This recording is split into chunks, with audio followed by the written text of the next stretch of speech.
This is Vince Russo's The Brand. Hey, what's going on, everyone? It is I, the Kingpin, King of the Streets, Suntam Superman, and welcome to another edition of Wrestling with Tragedy. Man, today we having my boy Piers on the stage, brother. The bearded god, superstar, the Aussie saucy, you know. You never get my intro right. Yeah? I'll suck at intros. Say it, then we can go. God, the bald, the beard, the beautiful Piers Austin. I have lost my voice. I am going to apologize to everybody. I have just done ring announcing for the past 2 nights, and my voice is completely shot. We will be joined by the two-man power trip, the silver tongue legend himself, John Pos, in just a little bit. Sorry, Angel, I cut you off there. I was just gonna say you never sounded any better. You know, you're very quiet, very tamed, raspy. But anyway, man, you know, again, you know, it is the 4th of July weekend. You know, everybody is celebrating Independence Day. So here in America, everybody, we wish you a happy 4th of July, even though this episode is going to appear for the next week. But still, you know, we just still want to wish everyone a happy 4th. And today we're going to be talking about XPW, one of the legendary wrestling organizations that was around during my era in ECW. So we're definitely going to talk about that. But before we do, let's talk about these sponsors. Absolutely, Angel. First up, we have healthvape.com. Healthvape.com is your healthy vaping alternative. All of their products are no nicotine, no addictive or harmful chemicals. These products are amazing. They are vitamin infused. They help restore your energy while giving you the vital boost you need to get through your day. Now go and check out healthvape.com. Use that promo code MWAPOD and get a 10% discount on your final purchase. Next up, for all you athletes out there that definitely want to step their game up on the gridiron or any type of field, definitely go to sleeves.com. They got armbands, they got headbands, they got everything that you need to make your sports top notch. Definitely check out those dirty boxes. It's a classic. I love them. Those are the things that I really rock all the time. Use promo code MWAPOD for 10% off. Tell them Wrestling with Tragedy sent you. Also, it is Kingpin approved. You know, I mean, but like I said, today we're going to be talking about XPW, owned by Rob Black, also known as Rob Zakari, if I'm pronouncing it correctly. That's his real name, which was established in 1999. And like I said, I was pretty familiar with that organization due to my ECW. And also they did a little bit of a collaboration before XPW ever started back in the 90s with, like, you know, Jenna Jameson and a couple porn stars did appear on the ECW television. Of course, I wasn't there when that occurred, but yeah, they had a known relationship for that time period. So it was a decent organization trying to kick it up to a different level of ECW, trying to do a little bit of a spin, a little bit. But again, I mean, it was an okay organization. What was your thoughts, Piers, when you saw XPW? Well, I'll get into a little bit of the history about XPW and how it formed, because I found that really interesting. But what did you think about it first? Like your thoughts? So when I first heard of XPW, it was probably around the year 2000. I saw it in a lot of the wrestling magazines, and I was seeing these guys like from XPW, CZW, using like light tubes, thumbtacks, excessive amounts of barbed wire, and just taking extreme wrestling to another level. Like, I always loved ECW. Like, growing up, I couldn't get enough of it. We didn't get ECW television here. Occasionally we'd get some like DVDs or VHS tapes. Like, we had some early stuff of ECW, like in the early 90s. And then I think in the later stages of ECW, there was 3 DVDs that got released here in Australia. And I fucking got them every time until I could buy them. When they released them for sale, but I was going to the video store every week and I was getting these same ECW DVDs. So when I saw XPW and CZW doing this next level of violence as a young kid, with teenage angst, I was like, oh shit, this is some crazy stuff, right? So yeah. I was like buying these magazines to learn about who the Messiah is, who Supreme is, who Kid Chaos is. And then on the other side of things with CZW, who Nick Gage was, who Wife Beater was, who Lobo was, who John Zandig was. So to me, like I was one of those, like I became obsessed with it, bro. I was always getting these magazines. And then I started getting the VHS tapes and I started calling up internationally because that was like kind of before internet buying was a thing. You know what I mean?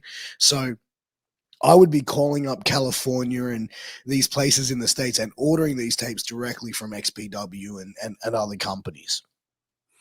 Understandable, and like I said, XPW was a carbon copy of to me ECW, but again, they were just trying to kick it up to a different level.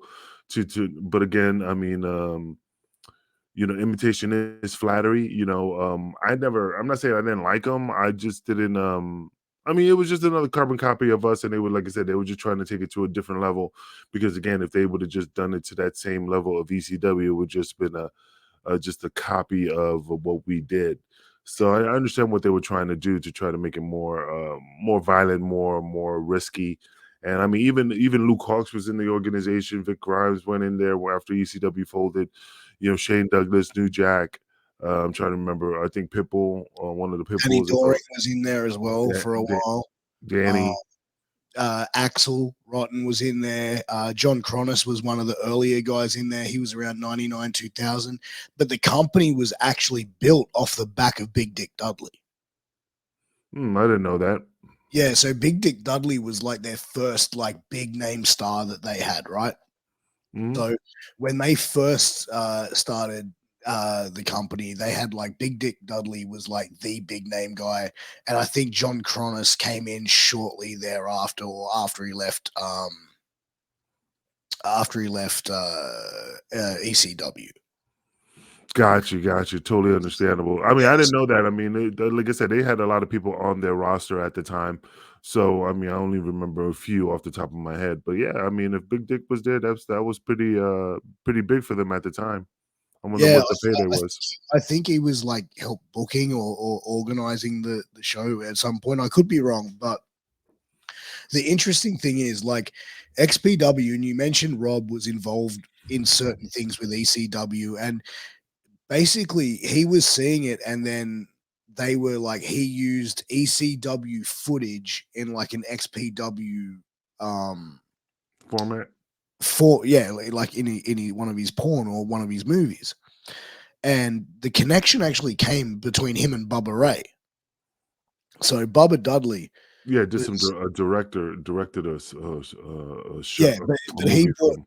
he got him in touch with Paul Heyman. Yeah. But what I've heard is Rob used this bit of ECW footage. He'd given them talent like Jasmine St. Clair and whatever, and a few other female porn star talent came through ECW. That was through Rob. Then Bubba's called Rob and said, "Hey, like, what the fuck are you doing? Like, did you use this footage? Blah blah blah. Like, did you get Paul's permission?" He's like, What do you mean permission? Like, fucking blah blah blah. Like, and that's where, like, from my understanding, like a rift became with him and Paul. But XPW was actually born out of spite between the disdain for Paul Heyman and him not really being involved in. You know what I mean? Like, I think he started his own thing. And he contacted like an indie promotion who left a flyer on his car, and that was Kevin Kleinrock and a few other guys.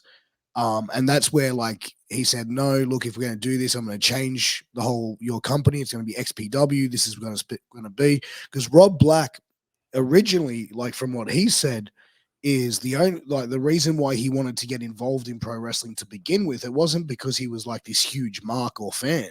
It was because he wanted to win a fucking crossover award at the Porn Awards. Yeah. So that was the whole thing for him, right? So then it was like, well, fuck Paul Heyman, fuck this, blah blah blah. And then he starts XPW and Extreme Pro Wrestling, and a lot of the guys that he got came from Slammers wrestling gym, which was I think I'm trying to remember who, like Dynamite D came from there, Messiah came from there, and a bunch of other talent, like a lot of their earlier talent as well, came from Outer Slammers. So it was kind of built off. I don't want to say off the back, but from a lot of the students there. Wow, I mean that's pretty interesting. But I mean the thing is like I said, I was never pretty savvy with XPW.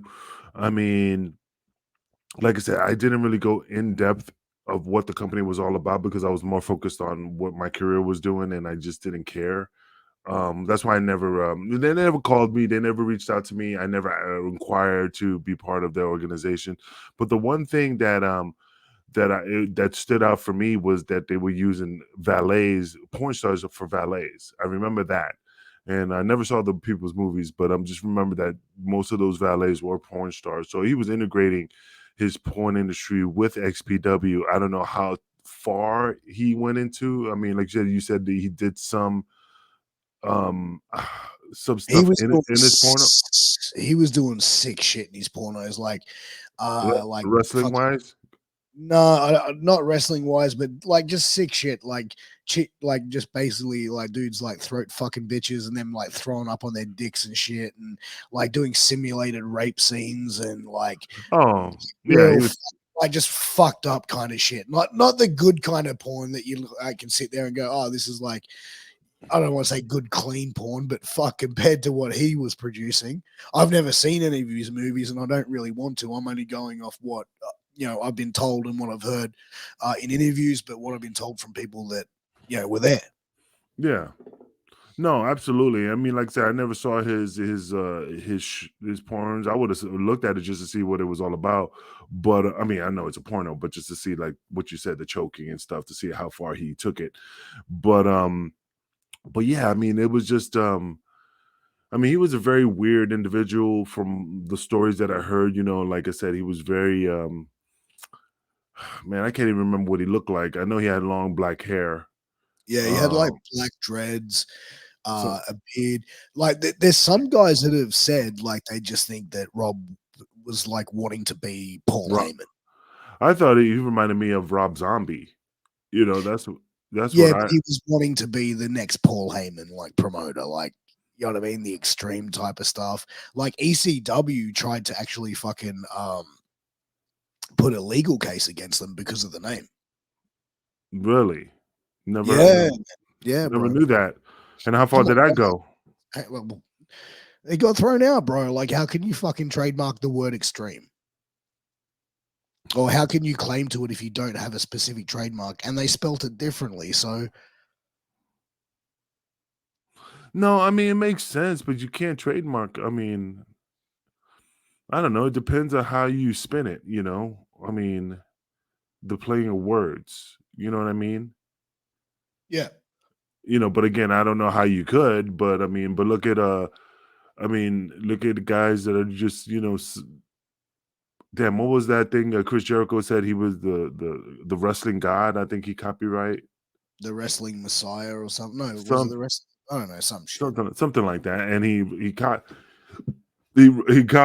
it. So I'm like, okay, how can you copywritten that? But it's a monarchy, and he did that. So I mean, anything's possible if you can get the right attorneys. You can definitely get things copywritten and own exclusive rights to certain things. So again, I'm not an attorney, but it is something that you know you could probably do.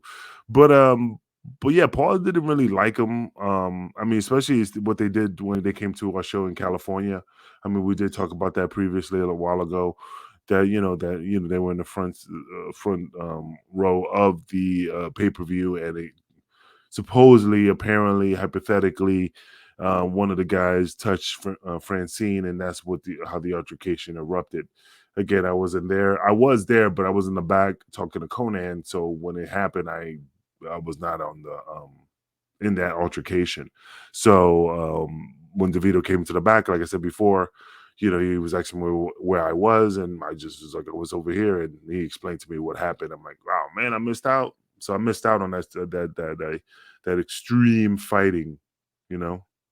It so Francine has come out and said that no one ever touched her. Uh, what actually happened was Christy Mist, who was one of the XPW valets, who was sitting in the front row. She because they went there with their XPW shirts, and from the stories being told was they wanted to go there, have their shirt seen, Nothing more, nothing less. Not to create a stir or a ruckus or whatever it be.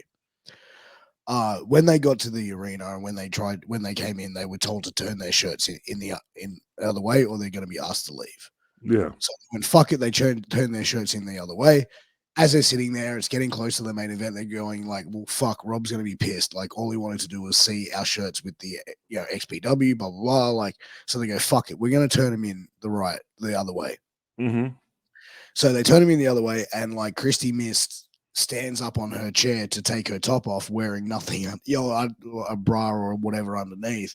The crowd erupts, and then that's when, like, I think who came out? I think it was Justin Credible was with Francine at the time. I think he had something to say, or Tommy Dreamer got involved, and then next thing, security, and then the locker room fold came out, and then it was just on for young and old.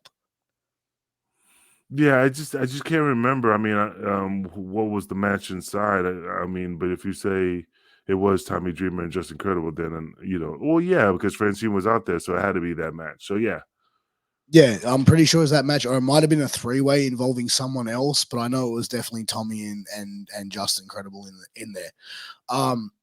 But it folds out. But the thing is, as well, as they come out, they get ushered out, and Billy Welch, who wrestled in XPW as the Messiah, he told me on my podcast, is when he went out there, he could see this guy like screaming and like whatever, and he thought it was just like a drunk fan.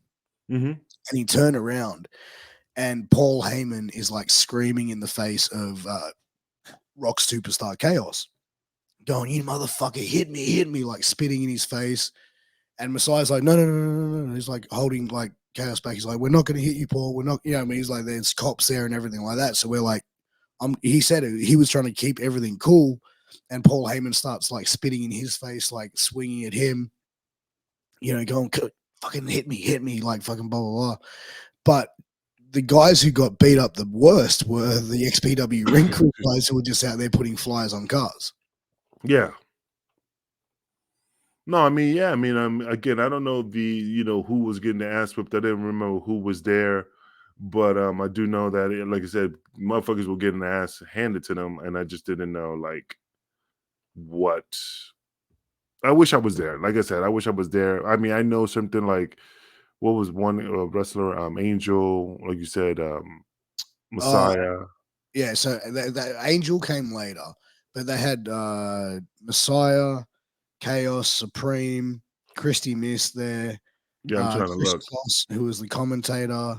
I think Kleinrock was there. Maybe Smiley was there as They well. even had Vampiro. Yeah, XPW got some talent in, man. But the thing is, as well, like what they did was XPW, when they bought this this name talent in, they did use them correctly, where they used them against their homegrown talent. So it's not like the homegrown talent then took a back seat to these former ECW talent or WCW or former WWE talent. Yeah.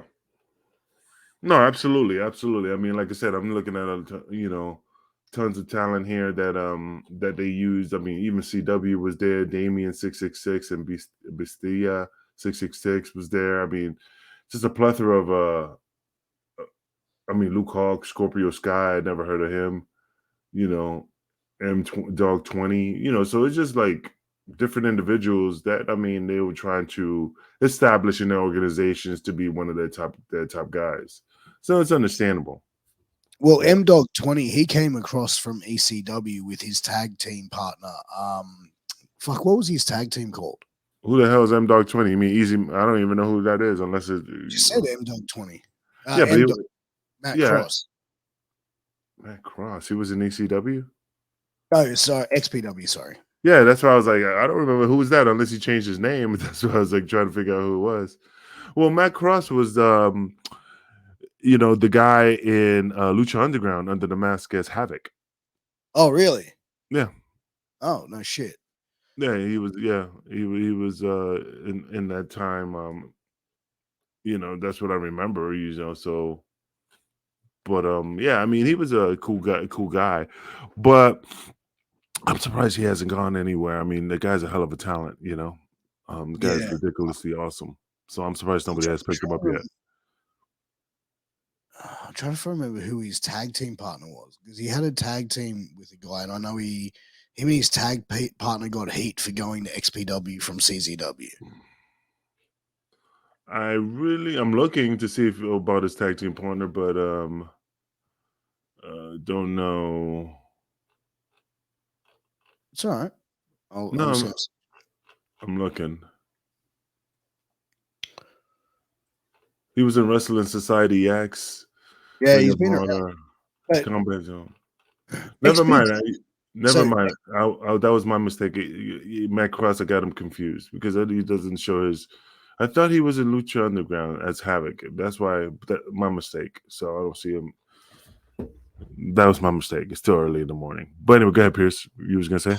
but who do you think was like, obviously Rob Black being in the porn industry and coming into the wrestling industry, as in the wrestling business at the time, what did you think of this porn guy coming into the business? I really didn't care. I mean, you always need an opponent. Good guy always needs a bad guy. It's always good for business when you have another organization because that brings, Vince always wanted the competition as well. I mean, it's always good to have competition. When you don't have competition, you become stale and you're not on your edge. So I don't see anything wrong for XPW to try to be, flourish. So you Yeah. know, yeah. So Yeah, well, Josh Prohibition was his tag partner, but Rob coming from a porn industry and coming into the world of pro wrestling is kind of like, you know what I mean? Like you're going in from one carny world to another, really. So I can't really imagine why people would be upset from coming into it. But even I think that could have been a lure for a lot of talent coming in there. Like I've heard New Jack turn around and say, yeah, he worked for XPW because he got free pornos. yeah, and again, Pierce, again, I correct myself. See, I knew I was right. Yeah, Matt Cross was the son of Havoc in Lucha Underground, but he just didn't say it in his bio. I didn't see it, so I did find it though. So I was right. Welcome to the show, Mr. Two-Man Power Trip. Hello, fellas. How you guys doing? Good. How are you, brother? Good, very good. Love me some XPW talk. Very highly controversial XPW. Absolutely. Yeah. Well, we've just been covering off like the intro of how it was created, the beef between ECW, but I really want to break into a lot of the shit, the stories that have come out and sort of break them down a little bit. Nice. All right. Like your boy Messiah, the controversy there, the Lizzie Borden stuff. Yeah, there's so much to kind of talk about with them. They had in their brief time, they had a lot of controversy. Now, just curiosity, John, you never interviewed anybody from XPW in regards to the Messiah situation or Lizzie Borden, right? I mean, you. Nope. Okay, just curious. You have a plethora of interviews, so I didn't know if that was something you dug into. I've interviewed Rob Black, but we didn't, or he didn't. Not that he didn't want to discuss it, but I didn't want to kind of go into detail on it, just because. I don't know. I just didn't want to bring it up. It was kind of. You didn't want to cross that line. You didn't know how. Yeah. Just in case. Yeah. That's what you need to have me as a special guest to go, yo, bitch, I have a question. True. Yep.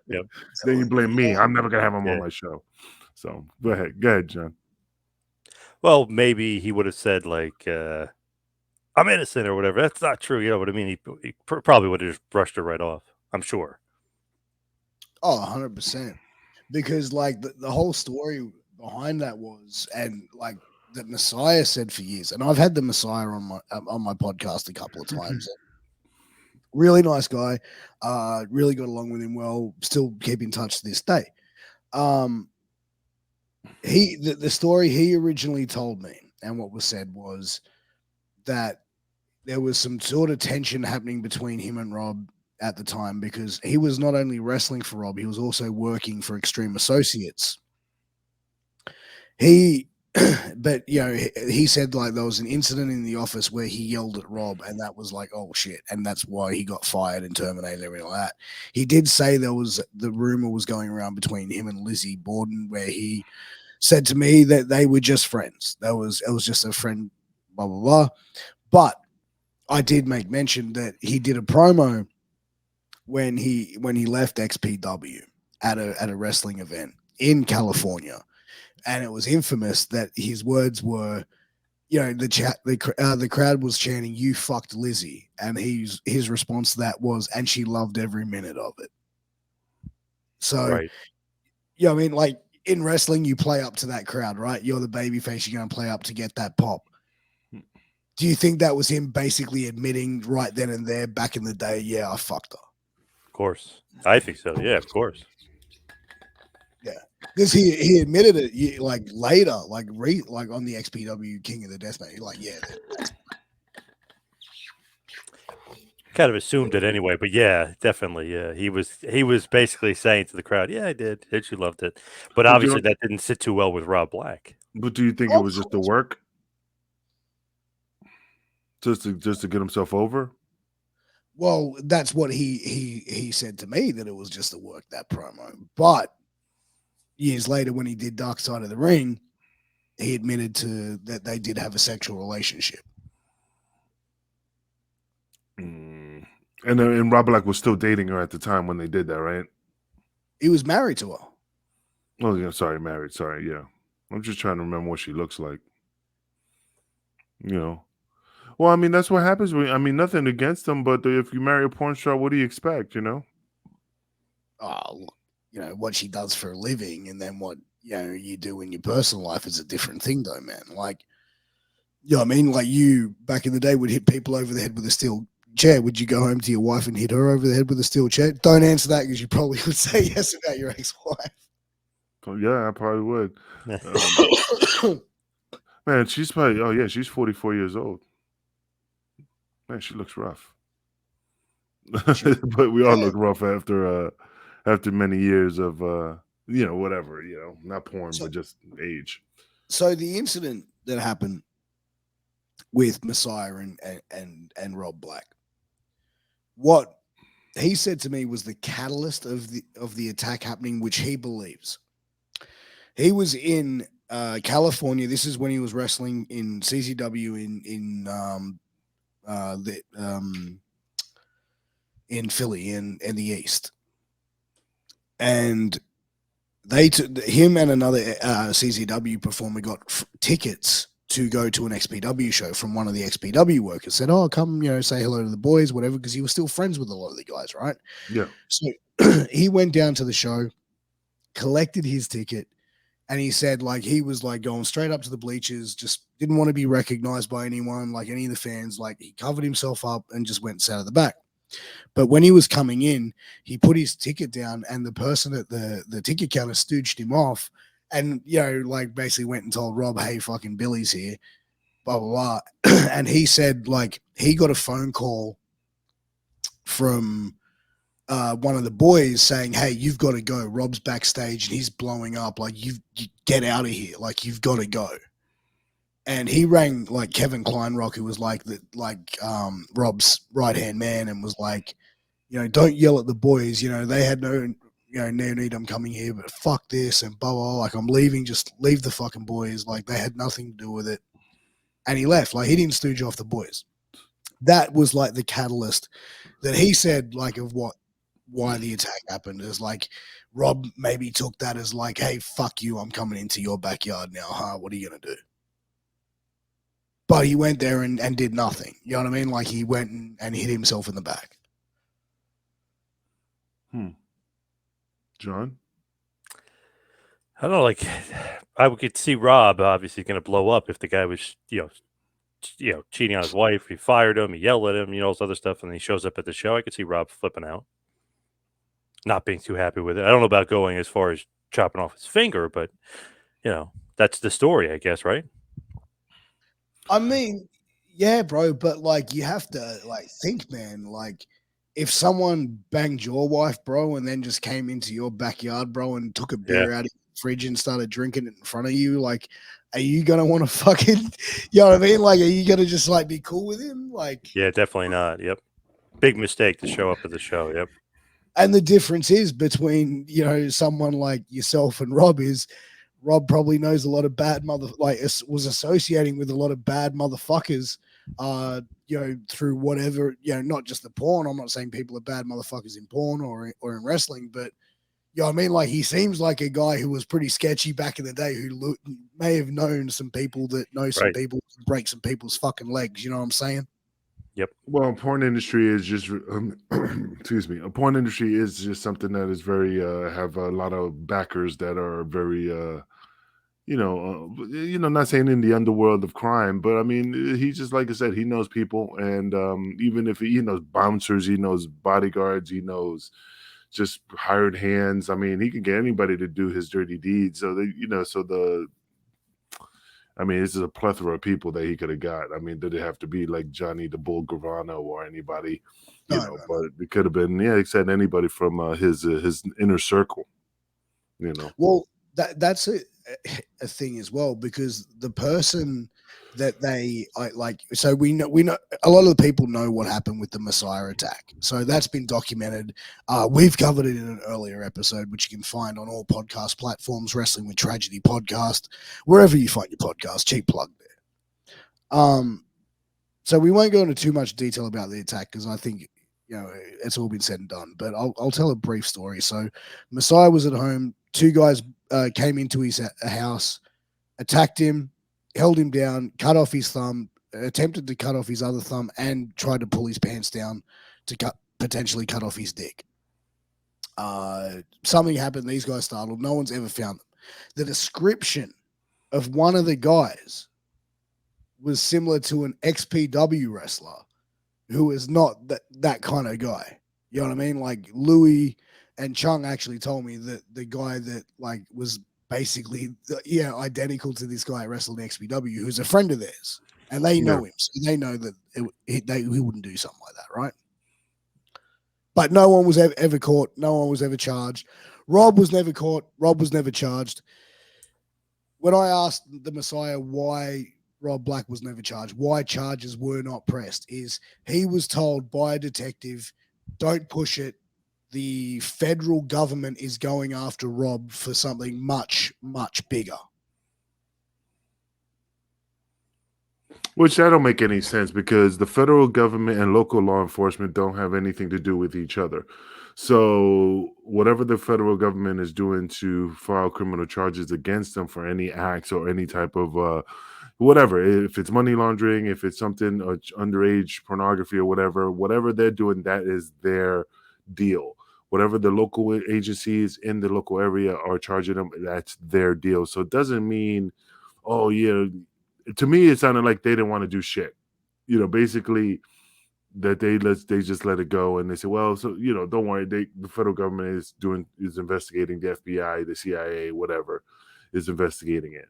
But again, he could have got charged locally. So I think that was bullshit. So the United States versus Extreme Associates trial was, because of the filming of Lizzie Borden's movie Forced Entry, which included several simulated rape scenes. And it was actually covered in the PBS Frontline documentary, American Porn. So much the makers of the documentary were so fucking repulsed of this movie that they walked off set. Zakari was interviewed in the documentary. He defended his company's content and challenged Attorney General John Ashcroft to take action against him. Zakari also stated in the interview for the program, we've got tons of stuff they technically could arrest us for. I'm not out there saying I want to be the test case, but I will be the test case. I would welcome that. I would welcome the publicity. I would welcome everything to make a point in, I guess, our society. These scenes possibly led to the subsequent undercover operation of by federal authorities. He was saying basically like how they were after him. The government was after him. The Department of Justice was after him, and that if it happened today, he wouldn't get in trouble because all the obscenity and the rape stuff that's like okay in porn. And he was saying maybe they took it too far, but nowadays he wouldn't have gotten in trouble for any of that. That they were just after him. And Rumsfeld, whoever was in the Department of Justice at that point, just had a hard on for him and stuff like that. So I don't know all the ins and outs of it, but that was his side of it, basically saying that it was all bullshit. Obviously, they eventually threw it out, but he did serve some jail time. Well, on April 8th, 2003, the premises of Extreme Associates, which is the parent company of XPW, was raided by federal agents, and 5 videos were seized. The U.S. Postal Inspection Service and the pornography unit of the Los Angeles Police Department, Organized Crime and Vice Division had conducted an investigation leading to the indictment on September 5th, 2002. So a U.S. postal inspector had joined the Extreme website. Postal inspectors then viewed clips on the site and ordered 3 video tapes, which were sent to post agent in Pittsburgh on August 6, 2003. Borden and Lizzie Borden, Rob Black, and the company were indicted by a federal grand jury in Pittsburgh on 10 counts of the production and distribution by mail and the internet of obscene pornography materials. They faced a maximum total sentence of 50 years in prison and a $2.5 million fine, or both. Nuts. Oh man, crazy to think like for that. You know what I mean? Like that you can get in trouble for that. Whew. What sort of porn do you like, John? Fuck. No, but I mean nowadays they have that stuff readily available, and like nobody's getting in trouble for it. You know what I mean? It's crazy. I mean, it was a bit much, but I don't know, to go to jail for 50 years. But I think it is, but like it, simulated rape scenes, like it's not my cup of tea. It's not something I want to watch in my porn. No, that's creepy. Honest, but it's all simulation, man. It's all. I mean, again, there's consenting adults. They know they're being filmed, so I mean, it's a bit much. It's a little gross, but a little creepy. But still, it's a bit much. 50 years. I mean, it's all consenting adults acting necessarily. Yeah, I get where you're coming from, but I'm just saying, like, to me, it's just it's just in bad taste, bro. Yeah, he's a little it's over the top with that stuff. Yeah, you don't need to do that. Yeah, but there's bad taste and it's breaking the law. I mean, just because it's bad taste, you know, look at the movie Cannibal Holocaust. I mean, that's a horror movie that they thought it was an actual snuff film. John might remember that movie, Cannibal Holocaust, and it was like very controversial. And they were going to file criminal charges against the individuals that did the movie because they thought it was an actual snuff film because it was so realistic. So, but of course, when they found out it was just all smoke and mirrors, they dropped the case. So you could assume all you want, but there's no crime, no foul. Like no woman or no performer was being forced against their will to. Correct. It was all fake, but what they said is that it looked like an actual snuff film, that it legitimately looked like somebody was being murdered for this horror movie. So anybody want to see Cannibal Holocaust, definitely check it out. It was done in the 70s. John, you had that in your collection of DVDs. Oh, never did. Yeah. So, so that's why I'm just wondering, like, where they're coming from these charges. Like, what did they violate? Well, still their constitutional right to do whatever the fuck they want to a certain extent. Well, they faced a maximum total sentence of term of probation of 50 years and a fine of $5 million. The prosecution also sought forfeit of the films charged in the indictment, all gross profits from the distribution of films, and all property used to facilitate the alleged crimes, included the domain name extremeassociates.com. At the time, it was the first major federal obscenity prosecution in 10 years. Mm. And then in 2009, Extreme Associates and its owners pleaded guilty to the reinstated obscenity charges to avoid trial, effectively shutting down the company. Extreme Associates also took its website down and concurrent with the plea. That's crazy. They were billed as having the hardest hardcore porno shit on the internet, and the studio's content described as extremely violent, shocking slasher porn, and patently offensive. It's like Jesus, it's fucked. Like, what sort of shit would you want to watch? Like, no. No, I agree, man. You know who else would have took offense to that, Pierce? Who? These nuts. Got him.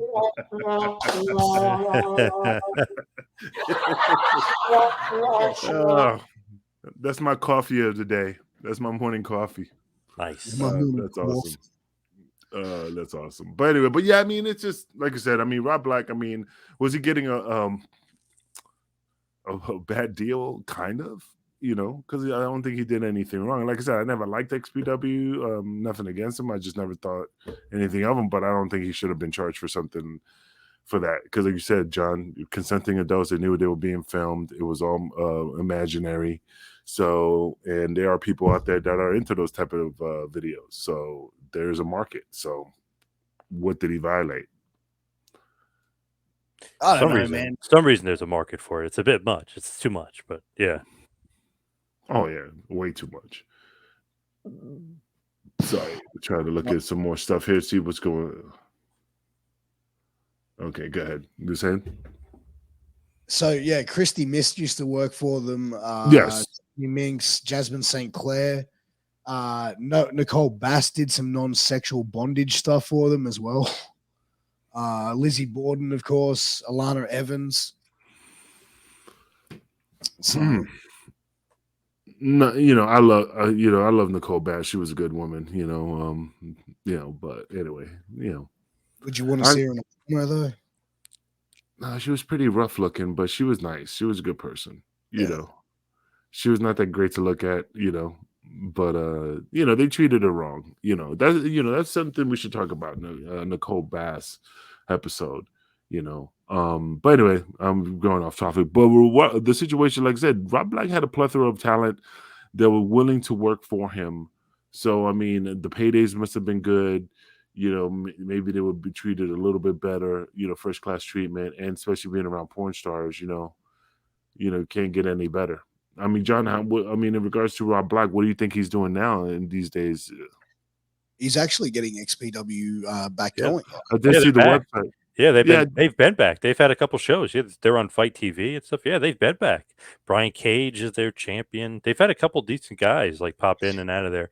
I think Taya Valkyrie was in it as well. She's their women's champion. Yeah, now. so Brian Cage is their world champion. Let's talk about XPW the wrestling though, because I feel like years ago, and we'll get into the current day stuff, but you know, when they started, and they were doing some of these deathmatch wrestling, the numbers that they were drawing for some shows, they weren't really getting the best crowd reactions. And I remember, not crowd reactions, but crowd numbers. Right. And I remember, I got a couple of VHS tapes from XPW, and they were from XPW directly. I remember getting them, and the audio is just terrible. And I think it was in '99 or may have been 2000 where Shane Douglas makes that pipe bomb promo and he calls Bill Bush on the phone. I wish I still had that DVD, John. I would send it to you to see it, check it out. And it was everything is every second word is and there's no entrance music. You know what I mean? The audio for the recording was shocking. The commentary team of Chris Kloss and Rivera, Kloss used to do this scream, high-pitched scream. Oh yeah. Remember when New Jack threw Grimes off of the scaffold there? He would just go, ah! Yeah. But he was told, I've heard him say that Rob wanted him to be like Joey Styles, you know, how Styles would go, oh my God, that. Yeah. That rule, that was his thing, right? He wanted to go, oh Jesus. And Chris Kloss is I'm not doing that. Yeah.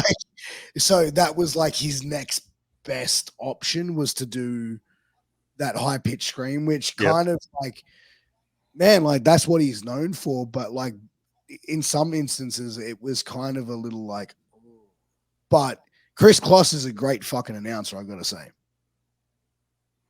I never got understood that. We used to me and a couple buddies. My buddy used to always get those DVDs and tapes and stuff. We'd watch it, and we'd just laugh at the announcing. We're like, "What the hell? What? So over the top." It's like almost over the top times 20. Like he would go nuts. Yeah. And like I loved Rivera, like, hey Chico, hey, Yeah. this blood and guts, man. It's not good. Very weird. Just everything about it. I know they're trying to be like ECW, but they're ultra violent or whatever the heck their catchphrase is. Like they're extreme. They're I know ultra violence is CCW, but I mean like they're more extreme than ECW. Like they were just trying to.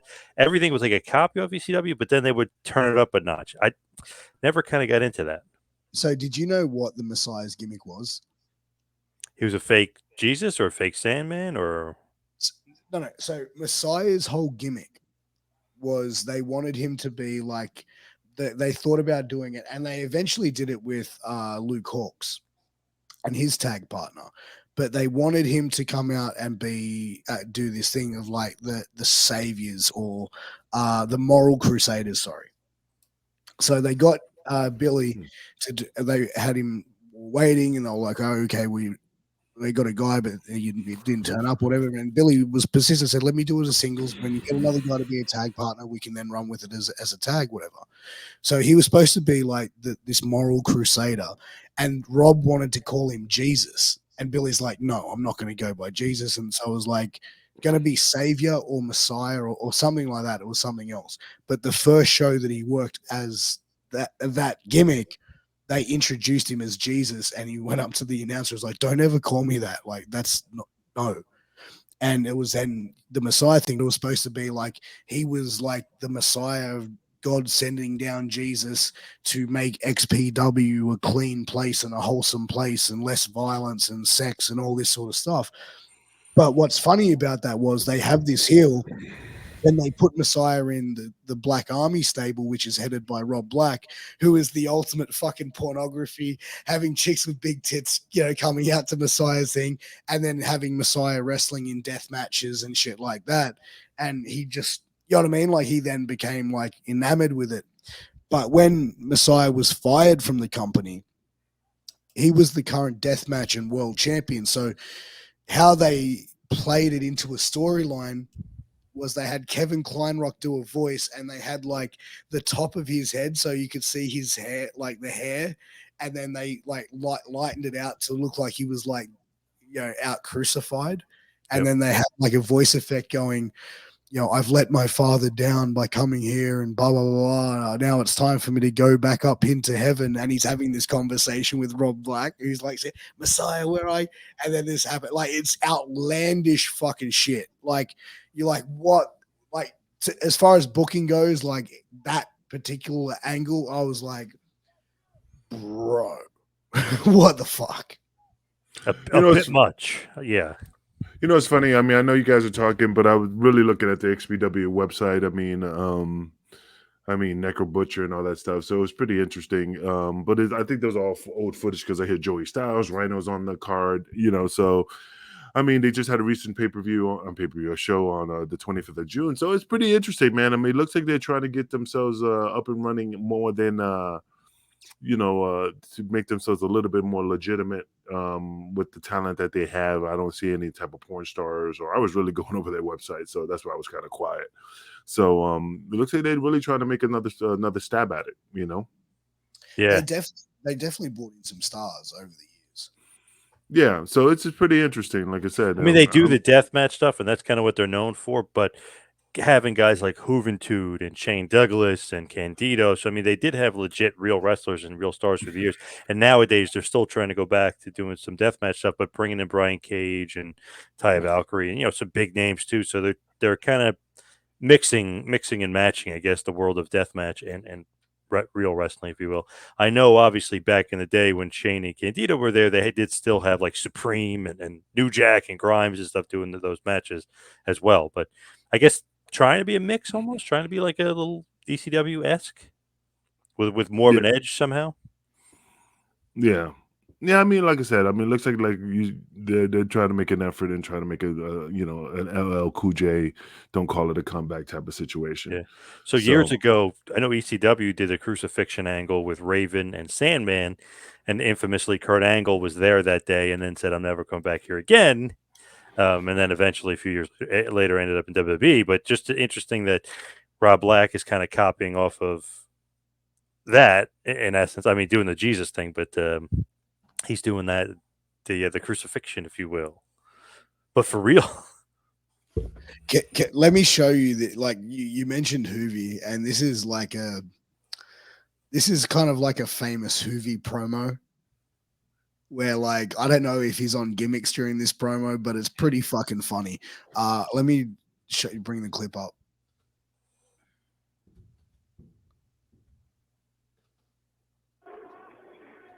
Finally, the Jews have come back to Philadelphia! There we go. I've heard that before. What the Jews is good. He had a feud with The Rock. I've heard all that before. Moving to Guerrera. This is a pleasure for the Jews to be in a Juicy house. So tonight, XPW has been doing the best decision ever to bring the Jews to the Juicy house. What? I'm saying. Shut up. Shut up. Fuck you. Fuck you. Fuck you again. Fuck you twice. You don't get tired? So suck my dick. All you fucking jabronis and marks. What kind of respect is that? You gotta respect, not the bad one, not the great one. You gotta respect the juicy one. Love it. Yeah. Well, Gotta love the juice.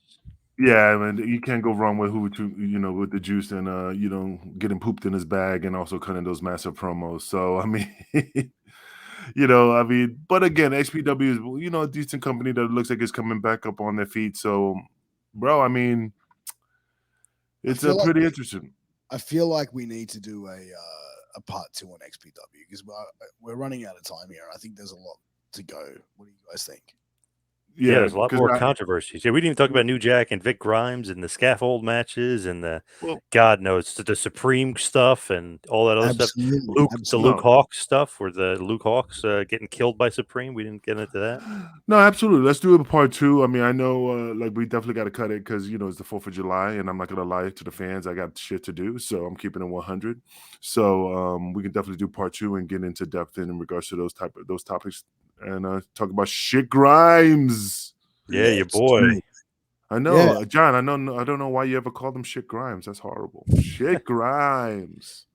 That's your boy. Oh, that's so mean. Like, he's such a lovely guy. I've heard. I love Grimes, but he's still shit. He's Grimes. religious now. He found God. He's very religious. He's a preacher or something now. He's a preacher. I won't let him rescue my soul. Fuck that.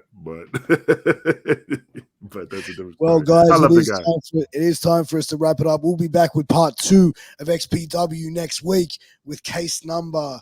What's this one? 16? 116? 116. Yeah, yep. 116. Yep. That means we're up to 117. But we'll catch you again next week, guys. Make sure you subscribe to russosbrand.com, patreon.com/RussoTWC, and also check out Wrestling with Tragedy everywhere you find your podcast, because we are the crack investigation unit of the Russos brand and the pro wrestling world. Check us out. Yeah, I'm losing my voice. You guys finish it up and wrap it up, please. All right, everyone. Peace out. We love you. Thank you. And again, to all the fans out there, happy 4th of July. Like I said, this will probably aired after the 4th, but still, Independence Day, Say something, John. Independence Day. Peace.